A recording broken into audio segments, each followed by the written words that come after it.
Hello and welcome to round 4 of the My Bike Motorcycle Insurance Australian Superbike Championships presented by Motul. Following on from a scintillating weekend back in April at Queensland Raceway, we are once again in the Sunshine State, this time at Morgan Park Raceway, one of the tighter and more technical circuits on the 2024 calendar. At just under 3 kilometres in length, Morgan Park is well known for its iconic Turn 3, but multiple elevation changes, blind corner entries, a short straight and 12 tightly packed corners means this is one of the most physically demanding circuits to try and wrestle a superbike.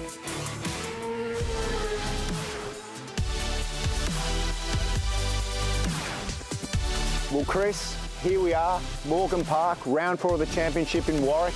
And this track, it's tight, it's twisty, 3Ks long, it's action-packed. There's a lot of elevation changes, and I know that it's a track that really excites you. Oh, it excites me for a lot of reasons, what you said, but these elevation gains, these blind corners. Look at this one, for example, Turn 3. It's a concrete wall on the inside. It's very tight coming out of Turn 2. They accelerate hard, uphill, blind, Steve, and it crests around the top of the hill. The bikes are on the edge, they're moving, they're accelerating hard out of here. It's an important place because there's a great overtaking opportunity going down into Turn 4. So this is a really crucial part of this circuit. It's a spectacle too, because you see the guys' helmets basically scraping this wall too. Very cool, isn't it?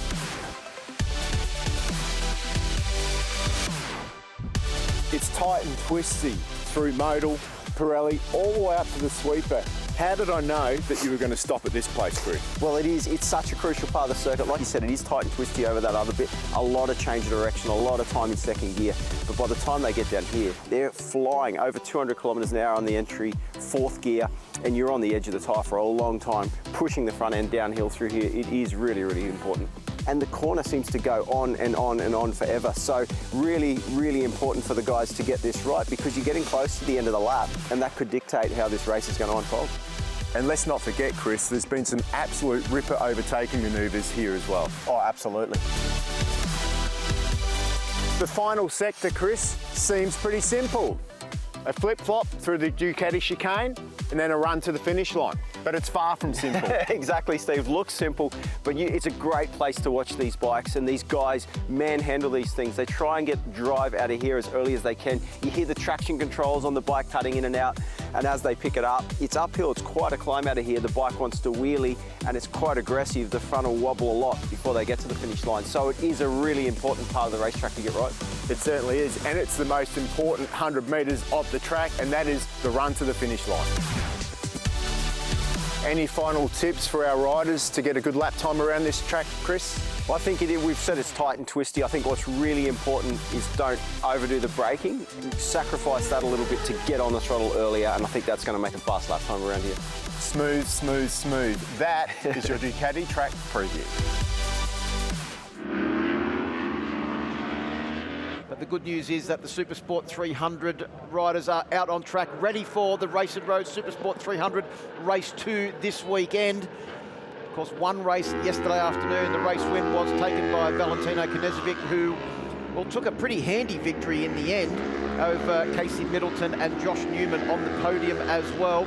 Josh Newman leads the championship with 189 points coming into this one, but he will start a little bit further back on the grid. Race 1 winner from yesterday, Valentino Knežević, takes the pole position ahead of Casey Middleton and New Zealander Jesse Stroud. His very famous dad, Andrew Stroud, here this weekend as well. Harry Watts, Will Nassif, and championship leader Josh Newman out of row 2.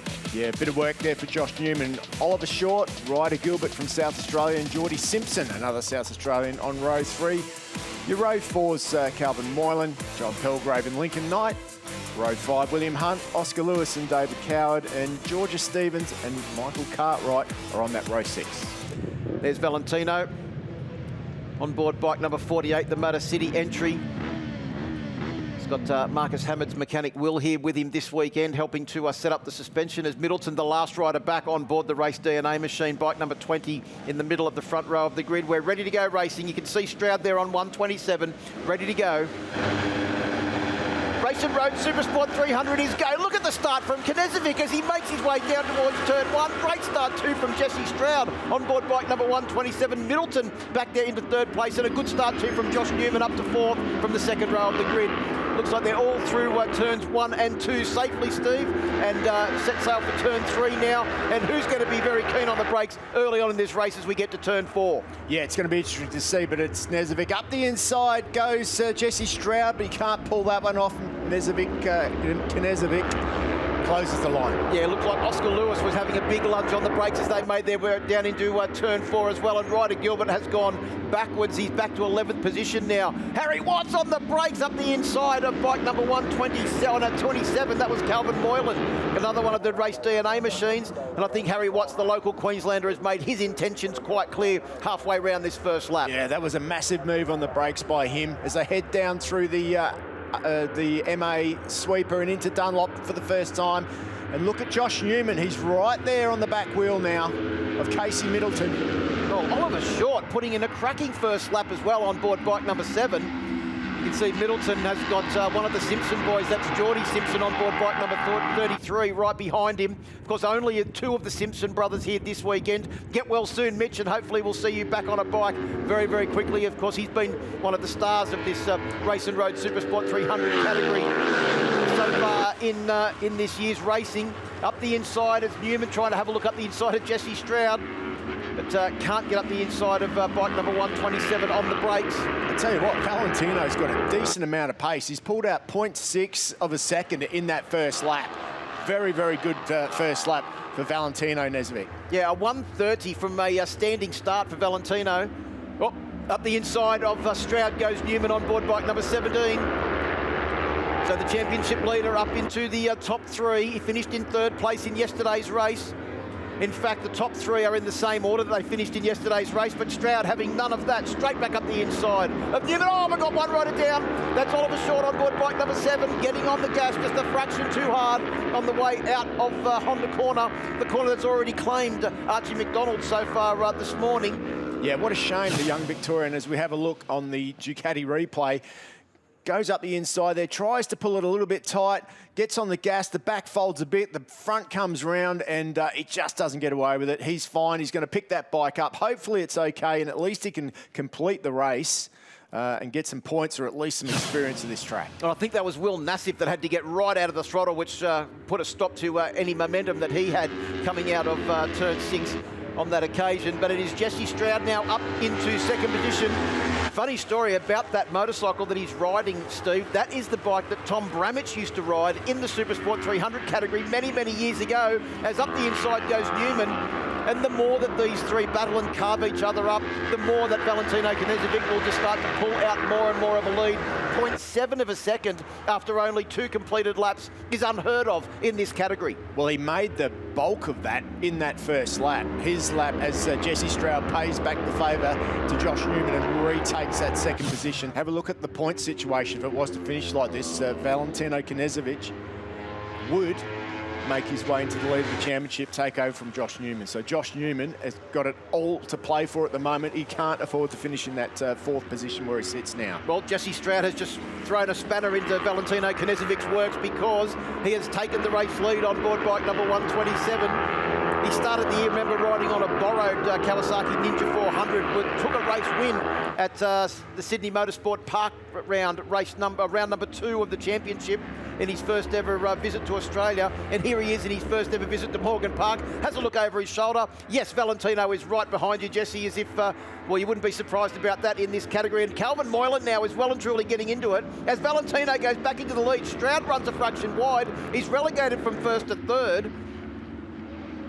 Not sure if he actually did that on purpose because he looked to run very, very wide in turn 6. Well, he was pushing on. His last lap was 0.8 quicker, 24.1. So that's a pretty quick lap on one of these bikes too. Down through Dunlop we come, one of the fastest areas of the circuit. Casey Middleton. Calvin Moylan's teammate goes into the lead on board the race DNA machine. Great the Kawasaki Ninja 400 into the lead. So we've got Kawasaki Ninja 400. We've got in 2nd position the Yamaha YZF R3. In 3rd position we've got another Yamaha YZF R3, and we've got a Kawasaki Ninja 400 in 4th position. as we make our way across the line now. They are going elbow to elbow, handlebar to handlebar.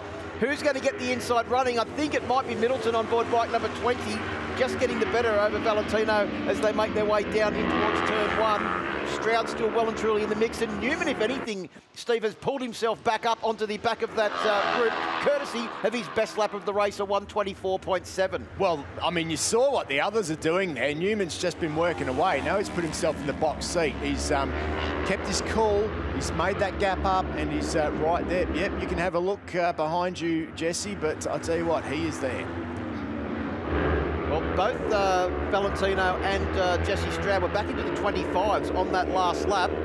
So that's the reason why Josh Newman's been able to catch up. There is the 22 machine of Lincoln Knight, having a good battle with William Hunt and also Oscar Lewis. Battles going all the way back through this pack. Speaking of battles, it looks like Harry Watts on board the Champions Ride Day machine, bike number 14, Steve, has just managed to extricate himself from Will Nassif and Geordie Simpson, as Will Nassif tried to go around the outside of Simpson there, down through the Dunlop corner, one of the fastest and most daunting corners on this circuit. And Moylan on board bike number 27 is now trying to find a way past those two as well. As we go back to his teammate Casey Middleton, who is leading the race on board bike number 20. Valentino coming back, making a big lunge on the straight to try and get the running down the inside, but look out for Jesse Stroud as well. He's shown how good he is on the brakes, Steve, and he comes from third place, runs a fraction wide. Valentino tries to go back into the lead, but Stroud manages to get the bike back online. Has his drive been compromised? It does not look like it as they make their way through turn 3. Yeah, he ran a bit wide on the exit there, but as they head down into Motul, he's in the box seat. Newman there on that outside as well. That was a big move by Jesse Stroud. He showed no fear. Well, he seems to have so much confidence in the front end of that motorcycle. He can just go in so deep and so late on the brakes. That's been a bit of a mark of his riding this year, is the confidence that he has just to push on and do overtaking manoeuvres that seem to be somewhat unbelievable and make them work for him. As he turns left through Yamaha Revshahat corner, and he will start to rev the heart out of his R3 now, down through this, probably be on a Supersport 300, be 4th and 5th gear probably as they get towards the bottom end of the circuit. Up the inside, Valentino on the Motor City entry takes back the race lead. Thought Middleton was going to have a big look up the inside there at Michelin corner, turn 10 as well. Up to the chicane we go now to come round and complete the 7th lap. So 2 more laps to go as they come across the start-finish line on the My Bike Motorcycle Insurance start-finish straight. You've got to know, if you're Valentino at the moment, you're leading onto that start-finish straight. You know that they're going to get past you by turn 1, but he holds it this time. Yeah, it was a big lunge on the brakes from Stroud, but he didn't have anything for Valentino on the brakes as they went through the turn 1 area. Valentino stayed wider that time, so you really couldn't dive up the outside, and it's a corner there that you can't go around the outside. So it's a pretty smart move by the number 48 rider. You see the front end chattered there from Stroud's machine as he made his way through turn 4. He was so late on the brakes, and that corner, as you know, Steve, is very, very bumpy on the and he's entry. Just gone around the outside. He's gone around the outside in Pirelli, and Middleton's up the inside of Valentino as well. Oh, that's got to be frustrating for Valentino. He's having a look behind him. Yep, Josh Newman's there. So there's a big gap back now from Josh Newman in 4th position. It's about a 5-second gap back to Will Nassif, who currently leads the second group, ahead of Calvin Moylan, Geordie Simpson, and Harry Watts has slipped back to 8th position on the Champions Ride Day machine. Newman up the inside of Valentino. Yeah, this is the worst position that Valentino's been in, probably at the wrong time of the race, so he's got a lot of work to do for him, but also Jesse Stroud retakes that lead. Well, Valentino actually set his fastest lap of the race on the last lap. He's going to have to do another one now because they're coming up to get the last lap board. It is Stroud in the lead. Oh, Valentino very wide on the exit of the Ducati corner as well. He's lost a lot of distance. It is Stroud that leads them across the line as they get the last lap board. Middleton up the inside on the run in towards turn 1. Can he hold the line on the race DNA machine? It looks like he has. He needs to get good drive out of here so that he doesn't put himself in a position where Stroud can execute another one of his trademark out-braking manoeuvres at turn 4. Newman also well and truly in this battle as well. They all go to the inside of the circuit. Valentino's there too. But Stroud up the inside doesn't want against it, and Middleton tries to go around the outside, Steve. Can he do it and hold the line for the next corner as they go through Pirelli?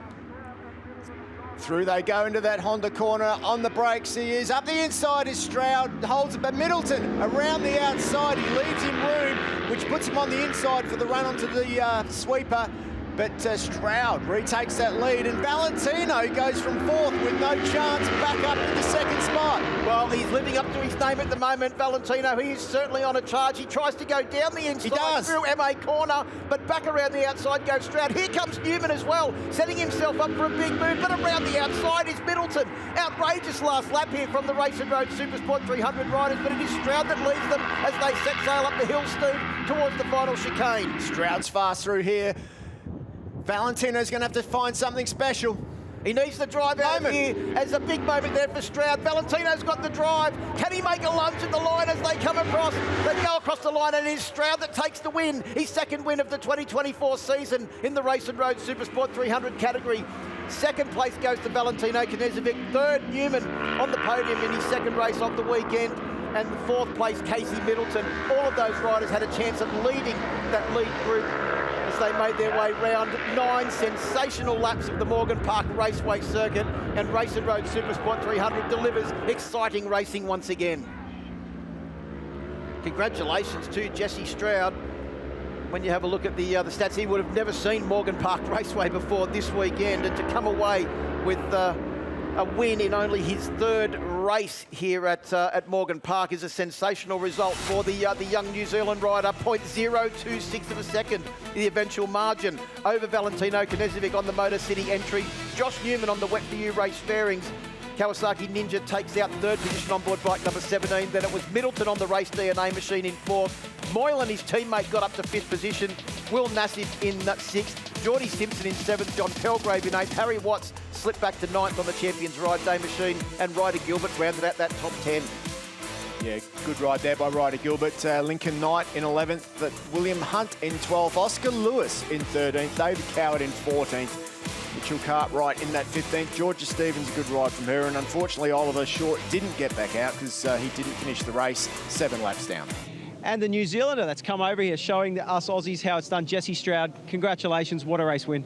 Yeah, thank you. No, it was one hectic race. Like, Valentino just got me in the R3 Cup race yesterday, so yeah, I really want to go hard this race, and he actually did get a bit of a gap, so I pushed really hard to get it. But yeah, it was a hectic, like that last lap, there was so many passes made, and I was just happy that I could make them stick, and yeah, just hold them off, really. Oh, it was great to see. Fantastic racing, well done. Cheers, mate, thank you. Thanks very much, Chris. Congratulations to Jesse. We also must say thank you very much to Motul Oil Products for the continued sponsorship of the Australian Championship over many, many years. Not only do they sponsor the Australian Championship, they're active all over the world. Ben Tromp, Australian Product Manager of Motul. Welcome to the ASBK paddock. Thanks, Steve. When I look at the bikes behind me, I know a lot of these guys, including the Desmo Sport Ducati as an example. Ben Henry has been using Motul products for over 10 years now. The GT racing team, since the Perception, have been using Motul oil, and at least 4 or 5 years now for Craig McMartin. They don't just use them because they get them cheap from you guys, do they? They use them because they're good. No, yeah, they use them because they choose them, and they the data that they get out of the European teams and things like that gives them the feedback to let them know that it is the best product for the racing that they're doing.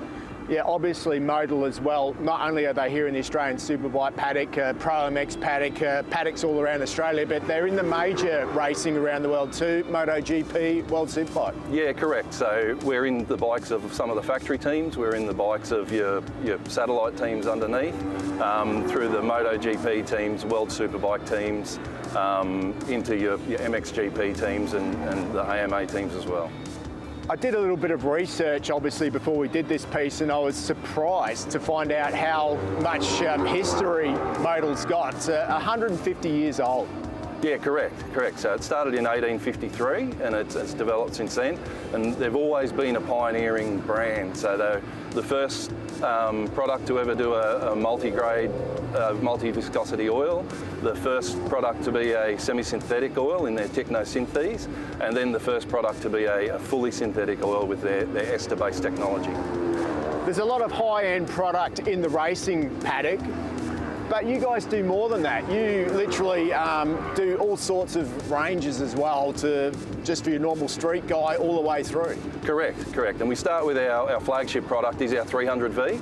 But what we learn in the paddock and what we learn throughout working with all the race teams trickles down into our products, and we've got a product and a product range for everybody, from the racing all the way down to your commuter and your enthusiast riding on the roads. The other thing about Motul as well, it's not just the engine oil, is it? I mean, you do a whole range of different products. Tell us the sorts of products that you make. Yeah. So everything that goes inside your motorcycle, so everything from your high temperature brake fluids all the way down to your standard .3 and 4.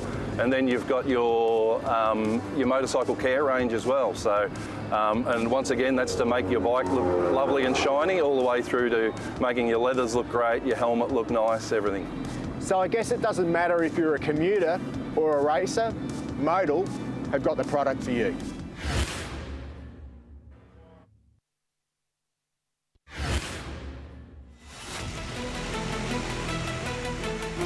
Well, welcome back to Morgan Park Raceway. Brilliant sunshine here in the Sunshine State, the Southern Downs region of Queensland, and massive work has been done by the local council to start to improve the venue here at Morgan Park Raceway. They realise how important it is to get the big events back into rural Queensland. And time for an update from Steve Martin.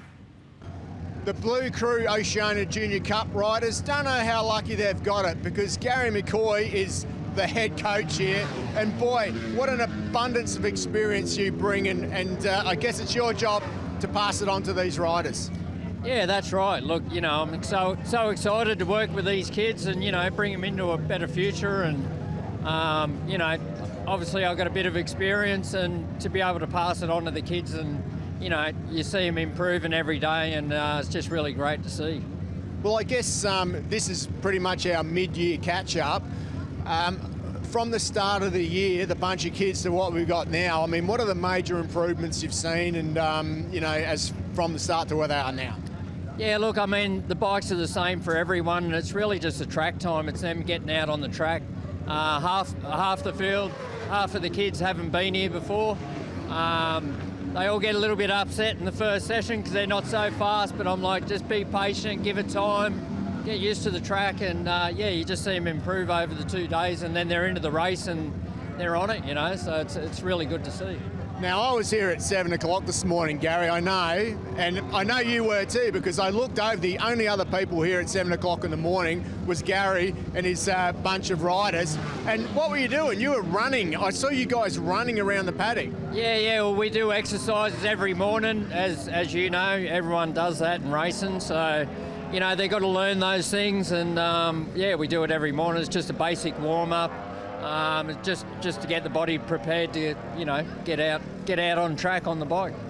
All right, thanks for the catch-up, Gaz, and have a great weekend. No worries, thank you. Yeah, time to have a look at the AWF highlights of Blue Crew Junior Cup race number 2, held earlier this morning, and it was a great jump off the line for our poleman Hunter Corney on board bike number 40, who led them down into turn 1. But race picture from yesterday, Ethan Johnson was soon to slot himself up into second position as they made their way through turn 2 and turn 3. Nicholas Lazos on board bike number 11 was very keen to get into the lead of the race and put in a very strong early lap, as there were battles going on all the way back in the pack. It was good to see Josh Struggle on board bike number 99 in there as well, the South Australian having his first ever visit to the Morgan Park Raceway circuit on board a Yamaha R15.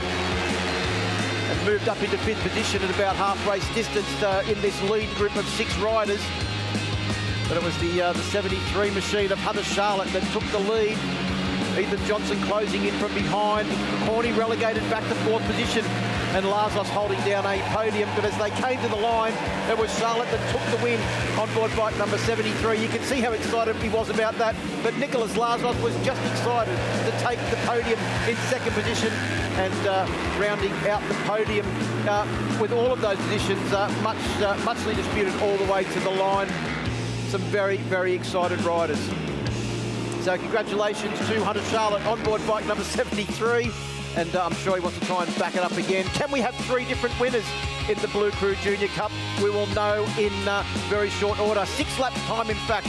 And when Hunter Corney will start from pole position, Hunter Charlotte in second, Rossi McAdam in third, Ethan Johnson, who has also tasted the checkered flag this weekend, will start on row 2 along with Nicholas Lazos and Elijah Andrew, who had his best result in a Blue Crew Junior Cup weekend so far in the 2 races. Joy Strugnell, Henry Hind and Jed Louis on row 3, Phoenix O'Brien, Zake Beckinsdale and Augustus O'Halloran on row 4, and Ethan Pelgrave, the younger brother of John Pelgrave, who races in the Supersport 300 category, will round out the Blue Crew Oceania Junior Cup field. And Steve, you mentioned before about how lucky they are to have Garry McCoy as their mentor, but the pace that some of these guys are showing from the beginning of the season to now at the halfway point is just absolutely incredible. Oh, it is. I mean, like, most of the way that it works is half of the guys there and girls have probably had 1 or 2 years in, and then there's a whole bunch of new people that have come in. So it sort of like circles through over a 2 or 3 year period, depending on how old the riders are. Riders now coming round to take up their positions. Hunter Corney on pole position on board bike number 40. Leads the championship coming into this weekend. We get ready to go racing. Junior Cup is go. No Rossi McAdam on the outside of the front row of the grid either. Bike number 14 was missing as they make their way down towards turn 1 for the first time. It is Corney that tips into turn 1 in the lead. Lazos up into 3rd position. Look, not as good a start this time for the South Australian, Joy Strugnell, who's back into about 6th or 7th position, Steve, on board bike number 99. Looks like Henry Hind's got a great start on board bike number 68 and is up into 6th position as they make their way under the bridge and down towards Motul corner for the first time. But it is still Corney that leads the race. Yeah, good to see. Great there. There's Jed Lewis, a decent start from him. Phoenix O'Brien just behind him. Zane Beckinsdale's there too. Augustus O'Halloran, that's good for him up in 11th position. Ethan Pelgrave down there in that 12th, but up the front it's Hunter Corney. Probably the man that's won the most of these races, I would say. Himself, of course, the number 48, Augustus O'Halloran. We spoke about him. He's in that good group. A group of 3 have just broken away slightly, probably by being just that little bit more aggressive in the first half of the lap. But yeah, those guys, including Nicholas Lazos, whose form's come on really well. Ethan Johnson, big move there, trying to go around the outside at the corner. Well, you mentioned it in your track preview, Steve, that it is a very tricky part of the circuit. We've seen some great overtaking maneuvers, normally up the inside, not usually around the outside. So big move there from Ethan Johnson. But then again, he's shown great form this weekend. He's already won 1 race along with Hunter Charlotte. And usually we see Hunter Corney taking a majority of the race wins. Well, he's been relegated this weekend and he's had a few more contenders to try and take his title. There's Elijah, probably Elijah's dad there, I'd say, just egging him on. Good position for him, in 5th position at the moment. As they head into turn 1, the Alpine Stars corner here as well. That little gap that we saw open up early on in the first lap is certainly closed up now as we see the riders in 2nd or 3rd, 4th and 5th actually really start to close up now, led by Hunter Charlotte. Nicholas Lazos dropped back to 4th position. No, he's at 5th position now. Yeah, they come out of turn 4. Yeah, Hunter Charlotte's really made his way forward in this group, hasn't he? Yeah, and Elijah Andrew as well on board bike number 18. So this has got to be Elijah Andrew's best weekend for the young man from Western Sydney. But as I mentioned earlier on to you, Steve, that I think that the fact that this circuit probably has a fair bit more in common with the Luddenham Raceway circuit that he trains on in Western Sydney a majority of the time is probably also helping him out there as well. A very tricky short circuit with a lot of elevation changes. Good to see Henry Hind in that top group too, in that top 7 there, just on the number 68 machine, sitting there. Jed Lewis just behind him, a little bit of a gap to him, and Zane Beckinsdale behind him as well. But there is that number 99, taking the number from his dad. His dad used to race number 99. And where did his dad select number 99 from, Steve? Well, yeah, there's a few number 99. A former great South Australian racer that started out with number 99. Yeah, well, it's a good feeling to see it funneled down in a good way. So it is Ethan Johnson that leads them across the line, is it? No, Hunter Corney pulls out of the slipstream and leads across the line by the scant margin of 0.054 of a second. In fact, we've got 0.5 of a second covering the top 7 as they made their way across the line to complete the first flying lap. At about the right time of the race to start making your way forward too. Only a couple of laps to go in this one, so if you can get yourself forward and into that front group, that's exactly where you want to be at the moment. Yeah, Jai Struggle doing a great job to hang on to the back of this lead group as well. As Hunter Charlotte needs to keep that pace up. He can't afford to be dropping back, because at the moment, if he comes across the line in that position, he will still finish in 9th position. So the gap over 10th place Phoenix O'Brien sufficient that he will only go back to 9th once the 10-second penalty is applied. Big tip in there from Ethan Johnson, just whacked it on his knee and made it round, all tucked in behind those screens. You can see there the line from Hunter Corney. He was in perfect position. Lazos, he just looks aggressive, doesn't he, Nicholas Lazos? He looks like he's having an absolute whale of a time. Quick look over the shoulder there from Ethan Johnson, and all he saw was a whole lot of Yamaha R15s. It looked like a Yamaha dealership. There were so many of them lined up next to him. You'd look aggressive if you were in 3rd and wanted to be in 1st place too, Phil. So he's doing a great job to try and reel them back in through this fast run down the hill as Johnson goes into the lead. Ethan Johnson, a smooth dive up the inside. Hunter Corney, he looks to go around the outside, can't quite do that there. Nicholas Lazos again has slipped back down into that 4th or 5th position. That was Elijah Andrew coming up into 3rd position. Yeah. Lazos and Andrew go through the first part of the chicane, side by side. They were rubbing knee sliders on each other as they will get the last lap board now. So Johnson leads across the line, Willie, or it is a dead heat almost between him and Hunter Corney as they come across the line. Hunter Corney goes for the second twist of the throttle before he gets on the brakes and blips the throttle hard, coming down into AWMF corner. Goes back into the lead. Well, you can see now his intentions are quite clear. He wants to try and lead without anyone getting anywhere near him, and he'll leave the other 5 riders to dispute the final podium positions. He may not have it all his own way, though, because they're getting a great run down the hill into Motul corner and coming up the inside. I thought Charlotte was going to have a big move up the inside of Johnson, but he couldn't get it done. A bit of contact there, I reckon, with the last 2 in that group. I think it was Jai Struggle and Elijah Andrew just tipped into each other there, but all good. So it is Corney that still leads at Honda Corner, turn 6. Remember that the number 73, Hunter Charlotte, won't be included in these results. No, he's sitting in 3rd place on the road. Currently, he will only just finish in maybe 8th position. As we take the run down through Motorcycling Australia, Racing Road and Dunlop for the final time. Johnson, can he go up the inside? Ethan Johnson, he does. He goes up the inside in a similar mover to what we saw JJ Marlos do earlier on today on board the Supersport machine. Watch Lazos up the inside. Look at Lazos up the inside. How was there no contact there, Steve? As Lazos made a desperate bid to try and get up into 2nd. He'll have to settle for 3rd, but he needs to keep the momentum up as they come out of Ducati corner and head towards the finish line. But it is Ethan Johnson on bike number 31 that leads. Watch Corney, though. Corney in the slipstream. Can Corney pull out and get the run to the line? I think he's just going to do it, Steve. Corney will take the win. His first win of the weekend for the championship leader. Ethan Johnson in 2nd. And Elijah Andrew, that would be his first podium in the category, 0.427 of a second behind the race lead. And Elijah Andrew, the man from Western Sydney, on board bike number 18, first podium in the Blue Crew Junior Cup in his 2nd year in the category, with Nicholas Lazos in 4th. Hunter Charlotte will go back to 8th position, so that will put Jai Strugnall up into 5th. Lewis in 6th place, Hind in 7th, Beckinsdale in 8th. Well, that was a great race. Hunter Corney wins again. Ethan Johnson in 2nd. Elijah Andrew his first podium. Nicholas Lazos a 4th this time out, 3rd last time. Hunter Charlotte in 5th, but with that penalty imposed as well, it's a 10-second penalty. Jai Strugnall, good weekend for him. Jed Lewis, Henry Hind and Zane Beckinsdale in 9th. Yeah, Phoenix O'Brien, Augustus O'Halloran, Ethan Pelgrave got the better of Adam Jordan over the last lap to finish 1 position ahead, and Zach Russo rounds out the final race for the Blue Crew Oceania Junior Cup field. Plenty more action coming up here from Morgan Park after this short break.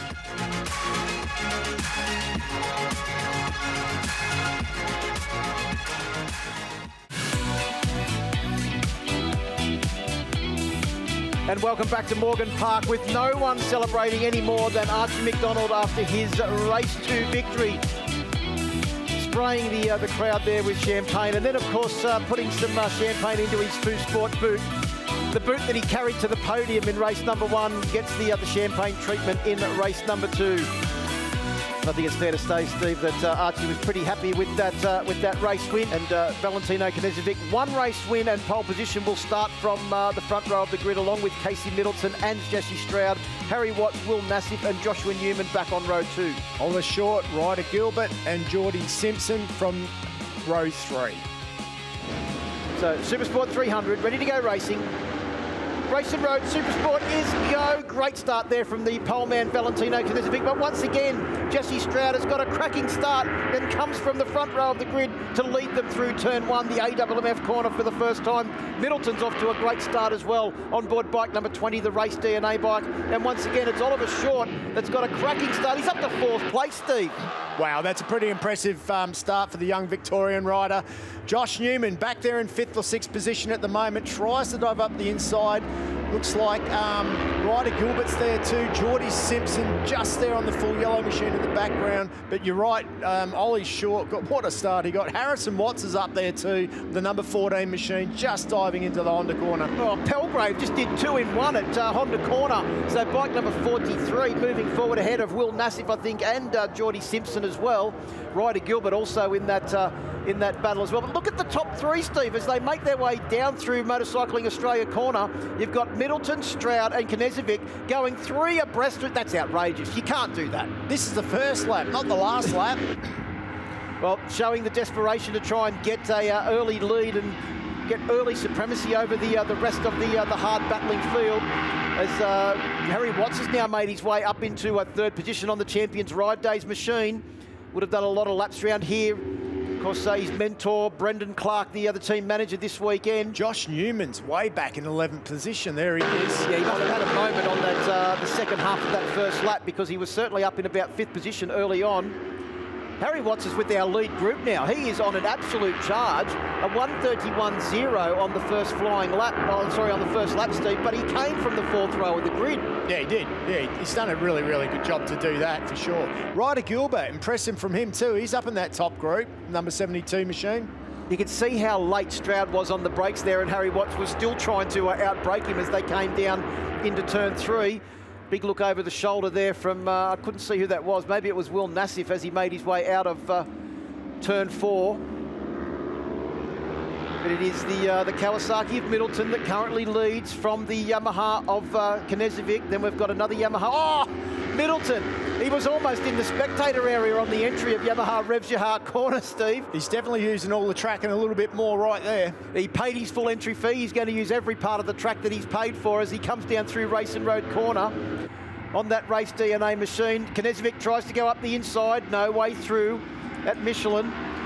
Knežević started this weekend pretty dominant, didn't he? Like, he was leading the field, had a gap, all that sort of stuff, but it's all closed up right now. As they come across the line, the fastest lap on the first race was a 1:30.693. Our first flying lap lowers that mark considerably. The yellow marker that signals the fastest lap of the race went down the field. Everyone was setting the fastest lap of the race, eventually stopping with Joshua Newman, the championship leader on board bike number 17, a 1:24.376, and he's in 8th position. SuperSport 300, competitive? Yes. Well, this could be the comeback of the century if Josh Newman can make his way up into the lead before the end of this race. He's got a lot of work to do. Middleton wide once again on the exit of turn 4.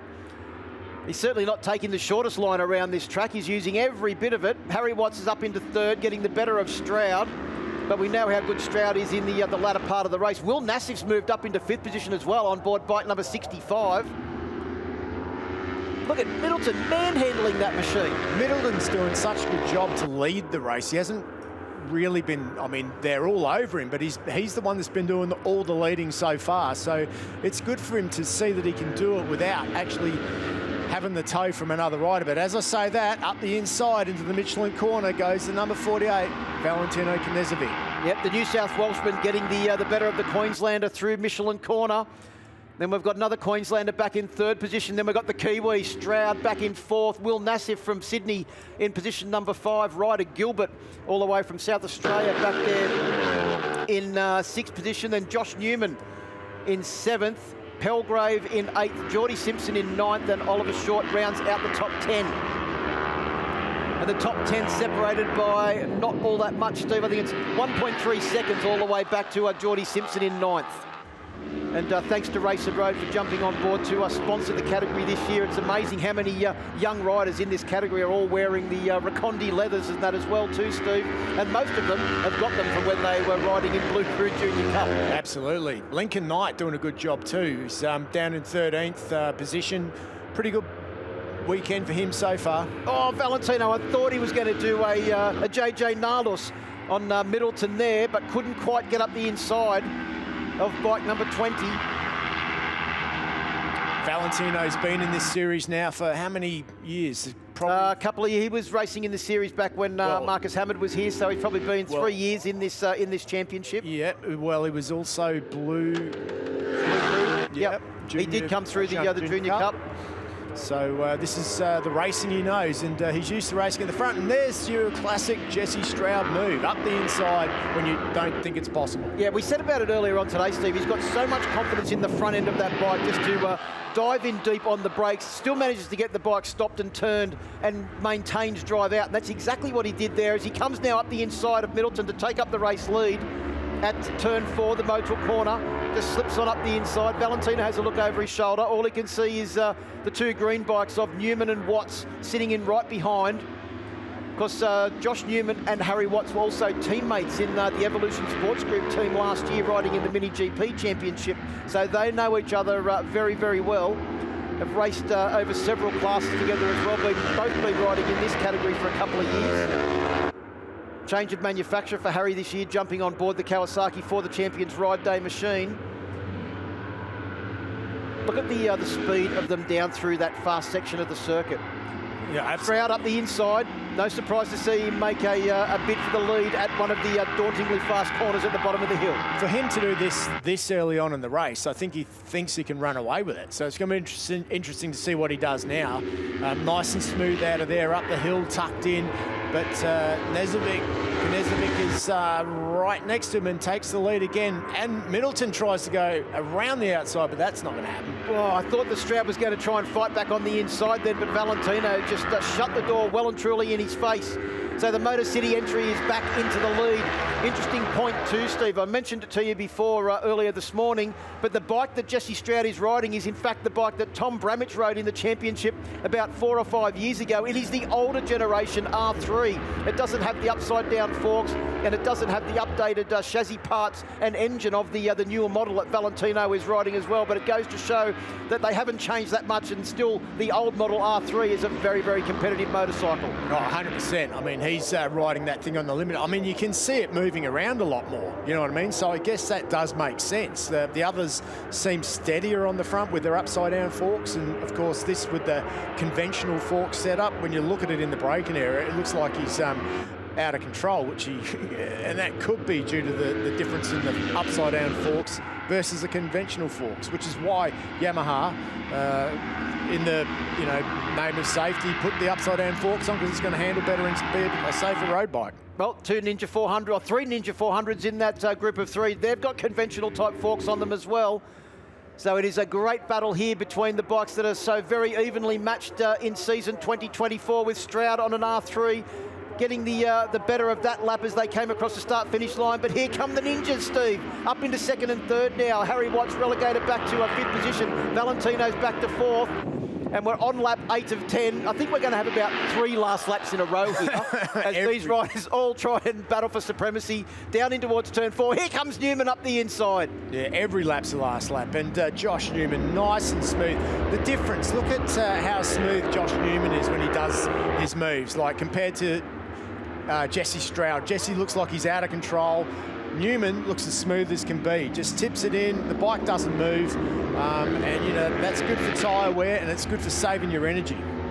Well, of course, we know how fit Josh Newman is. He's been training with his uncle, the 3-time champion, Glenn Allenson, when at 43 years of age is looking fitter than I've ever seen him before. and doing a great job in the earlier Superbike race. Today, Newman goes for the lead through Race and Road. That was a big move. That was a move that we've seen so many times this weekend.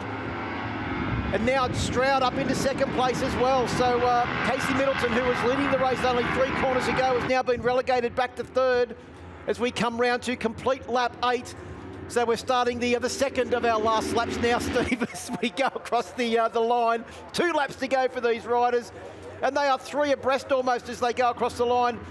Knežević goes to the inside. He was on the very outside, tries to get up the inside of Middleton, does so successfully, doesn't run wide. Middleton tries to come back on the inside, can't do it. And Harry Watts, he's got a grandstand seat for the show that's being put on in front, but I'm pretty sure he'd trade that in to be at the front of this pack. Yeah, what a race this is so far. Look at those guys. Oh, big move on the brakes there. Is that Stroud now up into a second position behind Newman? I think it's Newman that leads the race, but from up here you can't tell because they all look very, very similar. I know that it is Harry Watts that's back there in 5th position, but it is Newman definitely that leads from Stroud, Knežević, Middleton, and then Watts. You can see there the smoothness of Newman as he comes through Yamaha Reggie Hart corner. Stroud just doesn't mind getting the thing all out of shape. Look at the different line Newman took then, Steve. He was out much wider on the exit of Motorcycling Australia and through Race and Road corner. Well, he knows his mathematics. Look at 10 minus 1 equals 1. I thought you were going to say 10 into 1 doesn't go. Well, it's only 5. He was 11th, wasn't he? So he's minus 10 spots and put himself in first. There you go. That's what I meant to say. Well, 5 into 1 doesn't go because that's how many of them were trying to get into that corner in the lead. But it's Kneževic's come back with a vengeance now as we start the last lap. This is the last lap. Watch Stroud up the inside again. He goes up the inside of Knežević, puts himself in that second position now. Well, turn 3 is going to be where Stroud will try and come back immediately because we know how good he is on the brakes there. He's able to get the bike in very deep, stopped and turned. But Newman goes right to the inside, not allowing him to come down the inside of the wet go entry. So he goes around the outside. Can he run?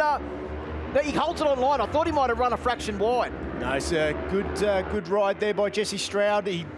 Newman tried to stop him from going around the outside for the inside manoeuvre, but Jesse Stroud riding smart at the moment. Great battle here back with those riders. Will Nassif, Ryder Gilbert, John Pelgrave and Geordie Simpson also having a great battle for 6th position as well.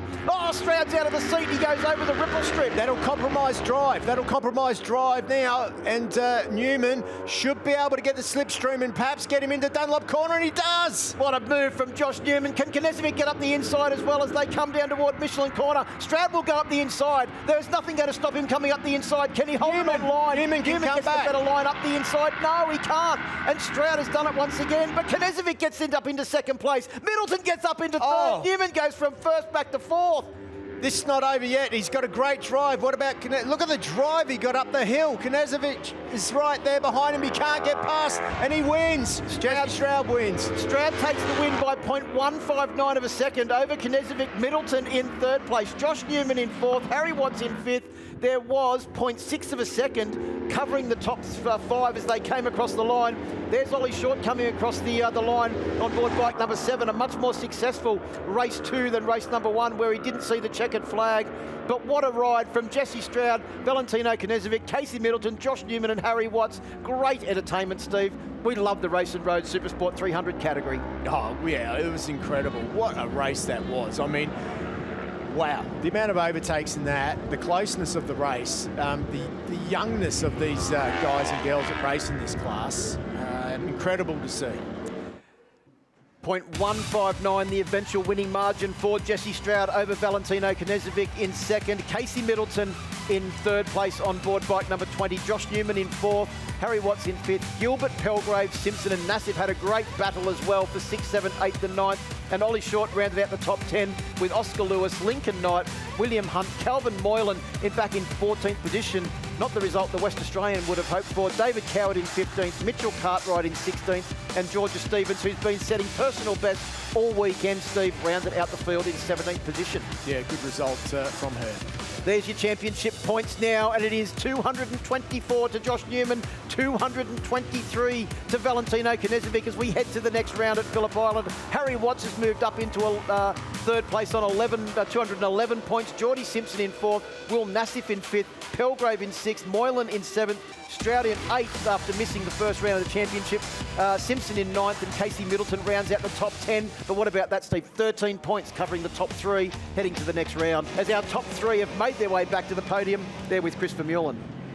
Yeah, thanks very much, guys. What a race it was, that Supersport 300 race. Fantastic racing. Casey, congratulations on the third place, but what was it like to be in a battle like that? Oh, yeah, it was great, really exhilarating. Lots of tight moves and hard moves, but yeah, it's good fun. It's great to see you back. I know you had a big injury at the end of last year. Your body, you're fit. Is it good to be back racing again? Yeah, just perfect. Well, congratulations, mate. Great to see it. Thank you. There you go. It's our third place man, Casey Middleton. Second place, Valentino Knežević. Again, second place. It was, like I say, what a race. It was so close. The overtakes, the moves. I think you probably thought you had it there on the last lap, but couldn't quite get Stroudy, eh? Yeah, I know. The plan was to break away like I have done in the previous races in R3 Cup and Race 1 Supersport 300 yesterday. But I fluffed the start, unfortunately, and yeah, they just got underneath me and wasn't able to break away. And going into the next round, does Phillip Island work for you?